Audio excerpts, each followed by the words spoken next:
So I wanted to bring in a video reference onto an image plane in Maya, and my reference comes in black and it just doesn't play.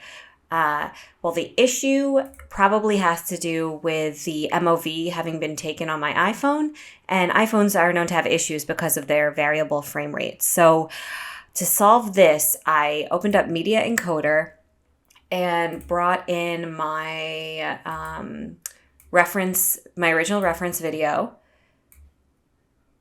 dropped it in.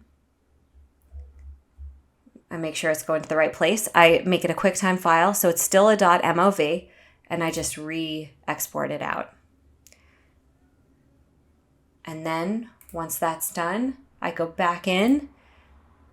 I'm just waiting. Here it is. I think it's this 0.2. And there it goes. It worked. For some reason, you just need to take your MOV and re-export it as an MOV again in software like Media Encoder, and that should work. Hope this helped you guys.